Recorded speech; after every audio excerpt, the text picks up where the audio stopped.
भला हुआ मुरी गगरी फूटी, मैं तो पनिया भरन से छोटी. It's good that my pitcher broke. I am now freed from the task of fetching water. Sant Kabir offers these words not as a lament but as a celebration. The simple task of fetching water represents our lifelong search for meaning in roles, relationships, and achievements. The pitcher represents our constructed self, which is shaped by the expectations around us and by this illusion of control. But what happens when this pitcher breaks? All these constructs collapse. The water, our pure, formless awareness, is no longer confined. When we cling too tightly to our identity, when form becomes more important than the essence, Shakti moves and breaks the pitcher. She dismantles the shape that limits us so that our consciousness realizes its own vastness. From the moment we are born, we are dismembered. We are removed from our mother's womb, separated from the oneness of our mother's body through that umbilical dismemberment.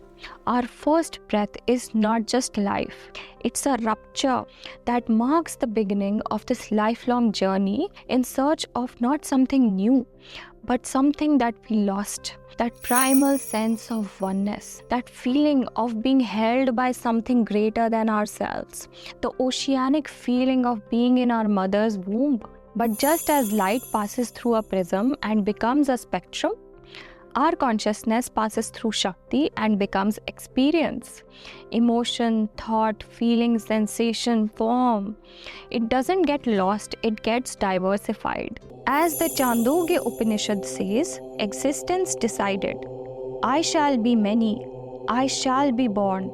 It's the infinite's desire to know itself through the finite.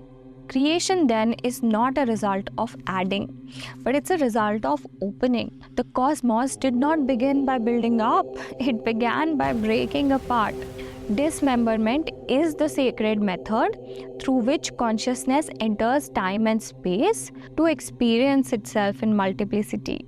Yet, spiritual growth is often misunderstood as a process of accumulation, of more insight, more practice. But in India's oldest wisdom traditions, the practice begins with subtraction and with dismemberment of the rigid forms of knowing. The theme of dismemberment runs deep across Indian spirituality.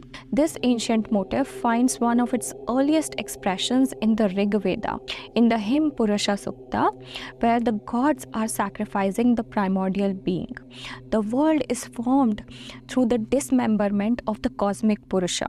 After the self-immolation of goddess Sati, as a protest during her father's yajna, her husband Shiva became so full of grief and rage that he lifted her lifeless body and performed Tandava. Tandava is the cosmic dance of dissolution. It's like an uncontainable storm. To restore balance, Lord Vishnu took out his Sudarshan chakra and dismembered goddess Sati's body, which got scattered across the earth. Wherever the fragments of her body fell, it became a sacred site, a Shakti Peetha. Her fragments became the seeds that turned the earth into a field of awakening. Goddess Chinnamasta, the fierce yogini and tantric goddess, reveals this truth in the most uncompromising form. Her iconography reflects a collapse of duality. She is a Mahavidya who emerges from goddess Sati's body when goddess Sati reveals her terrible forms to Lord Shiva. Goddess Chinnamasta teaches us that the offerer, the offering, and the recipient of the offering are not separate. She severs her own head and is still standing so radiantly over a copulating couple, teaching us that Shakti is beyond death and desire. She severs her own head because the head, or the mind, creates this illusion of separation, which is the source of all suffering. The blood that spurts out of her neck is being fed to her two attendants and to herself, reflecting that the soul can be nourished only when the ego is willingly surrendered. The head really is seeing her. So she's inviting us to take off our symbolic heads, the labels and identifications, and see ourselves as we really are. So she is teaching us that dismemberment is not loss, it's liberation. Draupadi, though not physically dismembered, goes through a psychic and a social dismemberment. She is married to 5 brothers who represent 5 different archetypes. So her identity is dispersed across these 5 archetypes in the form of a psychic dismemberment. She gets humiliated in court, publicly disrobed, stripped of her protection and agency. She is fragmented before power, but this fragmentation awakens her Shakti, and she learns not to beg for justice, but demand it. She becomes the voice of Dharma. Her dismemberment leads to her awakening. Our beloved Lord Ganesha is beheaded and reborn. Rudra fragments himself into 11 aspects to carry forward the forces of life. In Kashmiri Shaivism, Shiva descends into 36 tattvas. His pure, undivided consciousness gradually gets segmented into the layers of time, thought, form, and identity. This sacred fragmentation happens through the divine play of Shiva and Shakti. How is dismemberment connected to individuation, the process of becoming whole?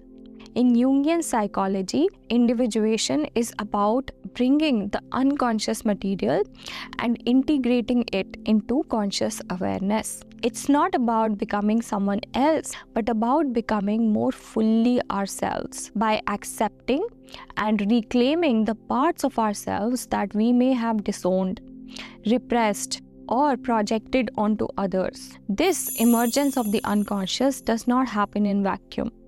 It needs space, emotional, psychic, symbolic, and often this space is created through disruption of the personality that we have carefully crafted based on our survival needs, our family, our culture, and our habits. But when this personality becomes too rigid that it cannot expand to hold the deeper version of ourselves that is emerging through individuation, then we start seeing cracks in it. And it feels like a loss of identity, of meaning and certainty. But this is dismemberment, the falling away of all those structures which once made you feel coherent and secure.